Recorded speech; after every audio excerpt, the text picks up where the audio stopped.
to special days, which is the days of Purim, which the Rambam says, when the Pasuk says, Lo Yasuf Mizaram, is one of the only special days which will remain with us forever and ever.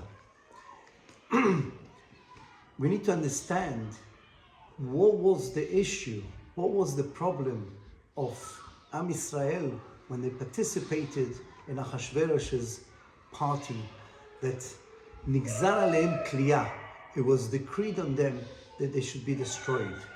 So the Gemara in Masechet Megillah, Daf Yud Bet, the Gemara says, Mipnei ma nigzar kliyah al sonei Israel, mipnei shenehenu me'ota seuda. So yes, the Gemara does ask and say that those are the people of Shushan. What about the rest? Because they bow down to the idol of Nebuchadnezzar. But the question is, what do Chazal, what do the Chachamim mean by the idea that nehenu miseudato shel oto rasha? So in the En Yaakov is brought an explanation that it's referring, and it's based on the Midrash Rabbah on Esther, that the Midrash says that Achashverosh took the utensils of the Bet HaMikdash. We all know he wore clothes of the Kohen Gadol, and his aim was to make the Jewish people forget about salvation, forget about where really they belong, to Yerushalayim, to Eretz Israel, to the Bet HaMikdash. Forget about the Bet HaMikdash. It's all history. You'll never be redeemed again. Be mityayesh. And anybody who participated in such a seudah was actually denying any hope of redemption, any hope of Geulah, any hope of what we really are here to serve Hashem in Avodat Bet HaMikdash. It's interesting to point out, what was the tikkun? How did they rectify this? We find that Mordechai lo yichra velo yishtachaveh. The Gemara actually criticizes Mordechai for doing that. It says, look what happened when David HaMelech didn't kill Shimei. See what came out. Mordechai.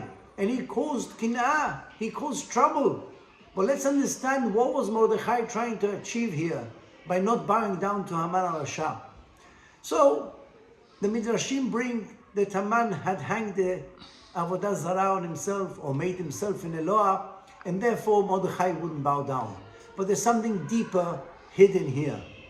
We all know that Mordechai was from Zerah Binyamin. He was one of the descendants of Binyamin HaTzadik. And Binyamin was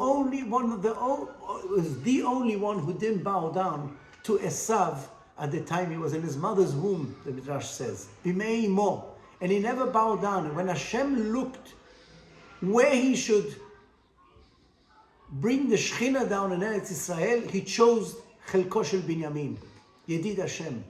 He was the only one who didn't bow down to Esav and the ideology of Esav, which we'll soon mention. And that's why Hashem chose his Nachalah, his share of land, to build the Bet HaMikdash there for Am Yisrael. Comes Mordechai and says, this whole punishment we are going through now is because we want to forget about the Bet HaMikdash. It's because we participated and benefited from the Seudah of Oto Rasha. I'm not going to bow down, similar to Binyamin not bowing down, to the concept of Esav, to the concept of Haman. Let us understand what's the idea of bowing down, and that's also connected to Tzelem of Nebuchadnezzar. The idea of bowing down to Esav is the idea of denial of Hashem. We all know that Esav fought against Yaakov Avinu.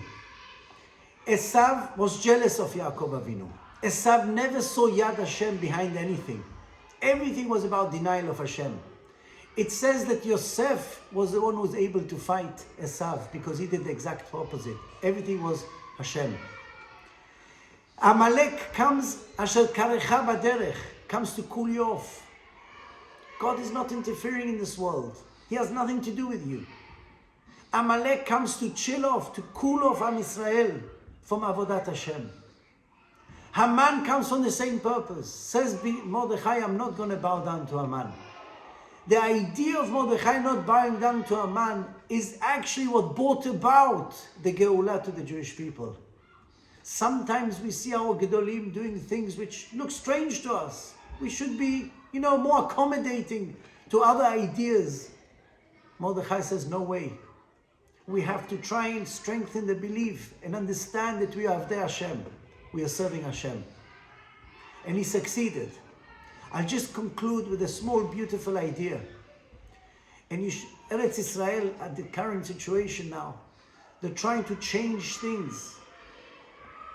You will notice that whenever there will be anything to bring back tradition in Eretz Israel, there'll always be an uprising against it.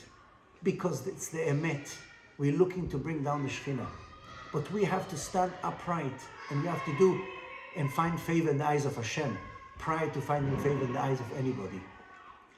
The Ben Ish Chai writes a beautiful idea. It says when Esther was asked by Achashverosh, who is the one who's causing trouble to the Jewish people?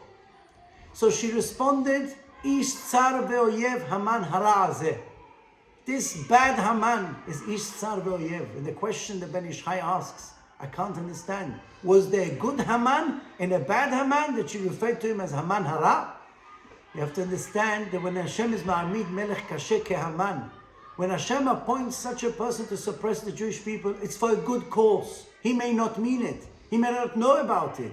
But ultimately, it's to get the Jewish people back on track. So that's why we refer Haman hara. There is a good side to Haman, that he got the Jewish people to do teshuvah and to stand firmly behind Hashem and to say Avdei HaMelech. We are now in a situation we're so far away from the Churban HaBayit. It's hard for us to think about Geulah. But that's the idea of the nations of the world. Try and make the Jewish people forget of any salvation. It's not going to happen. And we have to stand firm and know we are here for one tachlit, one purpose is Avodat Hashem. And I wish you a meaningful Purim, that we should come strengthened from this, and Bezrat Hashem, nismoch Geulah le Geulah, and we should be redeemed with the Geulah Shlema, Bezrat Hashem.